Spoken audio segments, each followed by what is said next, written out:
Selamat datang di Shift Malam.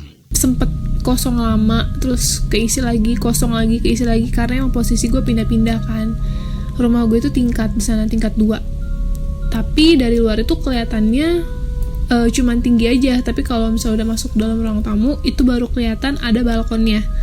Nah, singkat ceritanya, rumah itu kan gue kan lulus SMP itu kan tahun 2012. Setelah tahun 2012 gue pindah ke Bandung sama nyokap berdua, dan otomatis rumah itu kosong karena kakak-kakak gue juga semua udah pada nikah dan bokap gue juga udah gak ada.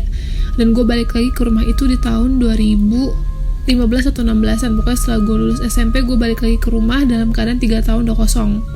Nah, di situ gue posisi cuma berdua sama nyokap setiap harinya.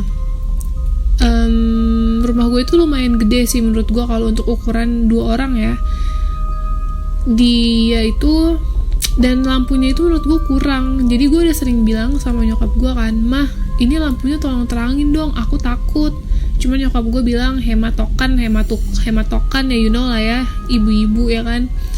Terus jadi setiap maghrib itu gue selalu naik ke kamar, ke lantai atas buat nyalain lampu musola, nyalain lampu ruang tamu yang di atas. Terus gue langsung turun lagi, dan lu tau gak sih itu tuh hawanya beda banget.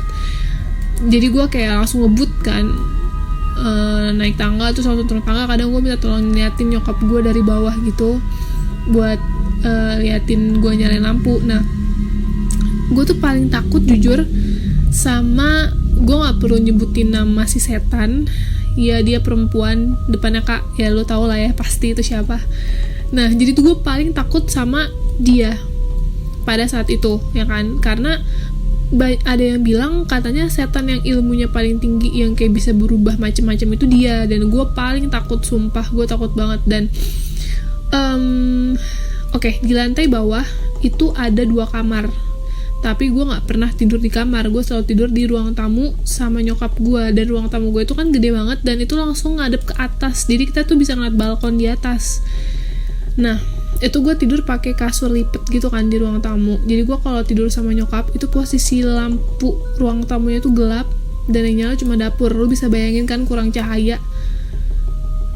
Terus ceritanya di malam itu, jadi kan gue tidur tuh deket kayak ruang tamu gitu kan. Ada kursinya, cuman kursinya tuh kayak agak jauh gitu dari tempat gue tidur. Nah, di situ gue mimpi. Sebelumnya tuh gue mimpi ada si mbak itu, si cewek itu, dia lagi ngeliatin ke arah gue gitu kan. Tapi ini gue mimpi loh, posisi gue mimpi. Dia masih, sumpah gue ceritain merinding anjir.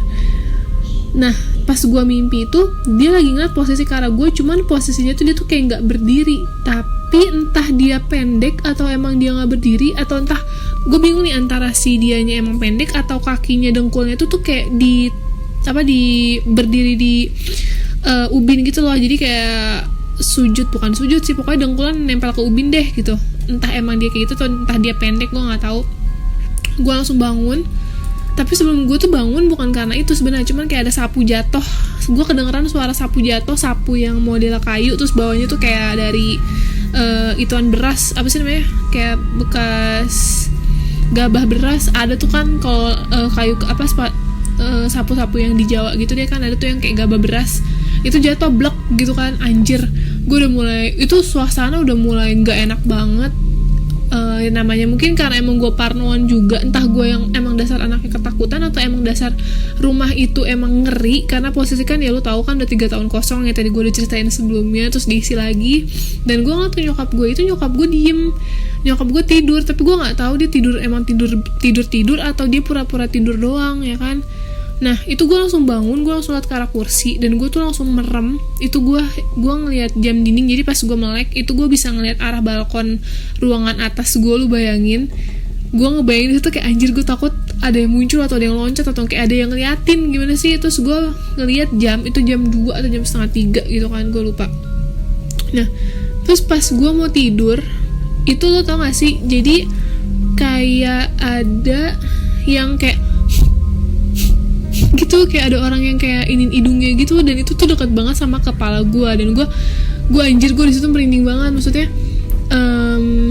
itu apa gitu kan, entah emang itu perasaan gue atau entah apa, tapi gue tuh merem, posisi tuh gue merem tapi gue bisa ngerasain gitu kan. Gue sama sekali nggak mau lihat dan gue jangan sampai ngelihat, cuman gue kayak ngerasain gitu doang. Dan gue di situ benar-benar nggak bisa tidur sampai pagi, sampai jam 5 gue nggak bisa tidur. Dan gue baru bisa kayak gerak sana gerak sini pas nyokap gue udah mulai bangun, dan ternyata itu emang udah mulai masuk subuh kan, udah azan juga. Terus ya udah, tapi gue nggak cerita besoknya, pas pagi-paginya gue nggak cerita ke nyokap gue kalau misalnya gue malam ngalamin kejadian itu. Cuman gue bilang sama nyokap gue, mah aku nggak mau tidur di luar lagi, aku pengen tidur di kamar, aku takut, gue gituin kan. Karena emang posisinya gimana sih, kayak ruang tamu yang tempat gue tidurin tuh kayak bener-bener titik tengah gitu loh, kayak lo mau ke dapur kelihatan, ke ruangan atas kelihatan, ke halaman kayak ke depan pintu deket banget gitu kan. Dan dari situ gue takut banget sih, beneran gue takut banget. Dan gue kemana-mana jadi minta tolong nyokap gue, minta temenin nyokap gue.